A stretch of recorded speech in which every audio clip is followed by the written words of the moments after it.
You're reporting tonight that the FBI obtained a FISA warrant on Carter Page, a Trump campaign advisor. What more can you tell us about that?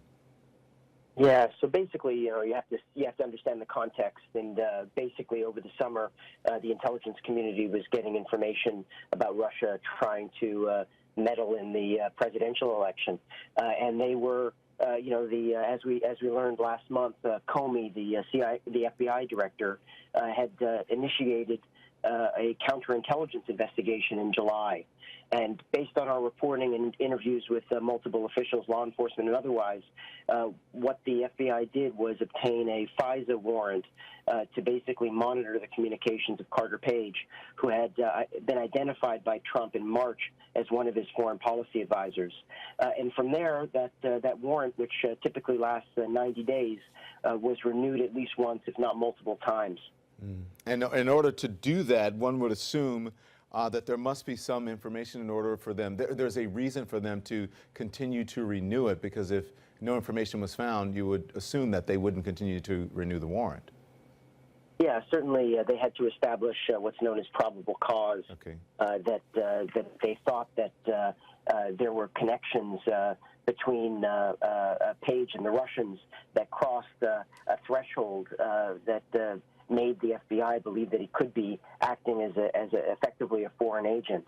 And so once they had made that case, and it's a very, the threshold is rather high to make that case, to target an American, they basically, they went and sought a FISA judge concurrence and got the order to start the monitoring. What they've obtained from that monitoring, we don't know. We don't know if they heard anything in those first few months that prompted the judge to decide to continue the monitoring, or if it was maybe they did hear something that the judge thought was interesting and warranted continuing it. So there's obviously a lot more reporting that needs to be done to get at what was learned as a result of this monitoring. Page issued a statement, and I'll read part of it. He says, there have been various reports about FISA docs and FBI surveillance of him, but I was so happy to hear that further confirmation is now being revealed. It shows how low the Clinton-Obama regime went to destroy our democracy and suppress dissidents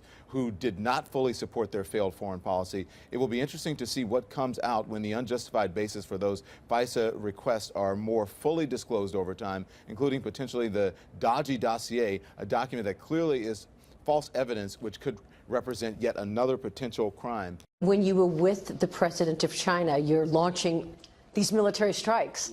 Was that planned? How did that come about, that it's happening right then? Because right there you're saying, a reminder, here's who the superpower in the world is. You have no idea how many people want to hear the answer to this. I have watched speculation for 3 days now on what that was like. When did you tell us? But I'll tell you. Before dessert? But I will tell you. Only because you've treated me so good for so long, I have to tell you, right? I was sitting at the table. We had finished dinner. We're now having dessert. And we had the most beautiful piece of chocolate cake that you've ever seen. And President Xi was enjoying it.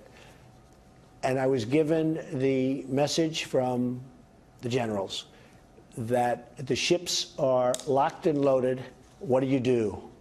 And we made a determination to do it. So the missiles were on the way. And I said, Mr. President, let me explain something to you. This is during dessert.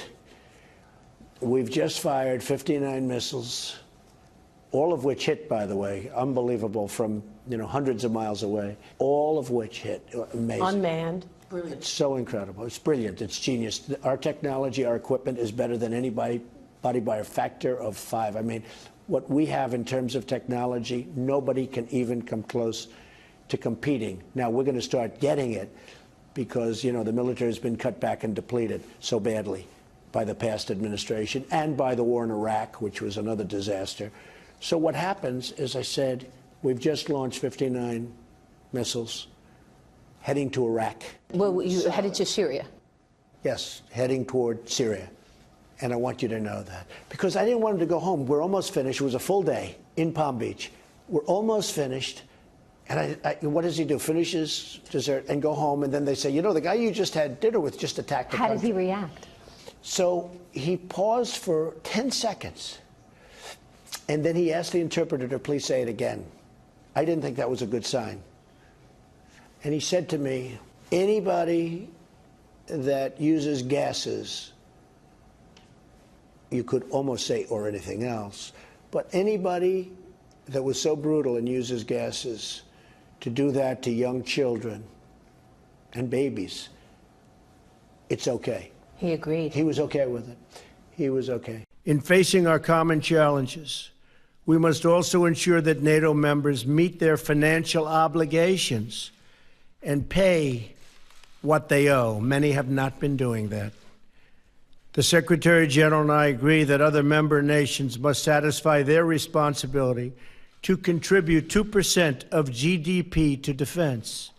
If other countries pay their fair share instead of relying on the United States to make up the difference, we will all be much more secure, and our partnership will be made that much stronger.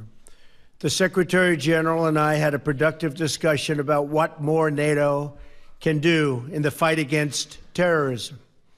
I complained about that a long time ago, and they made a change, and now they do fight terrorism.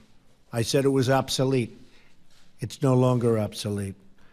It's my hope that NATO will take on an increased role in supporting our Iraqi partners in their battle against ISIS.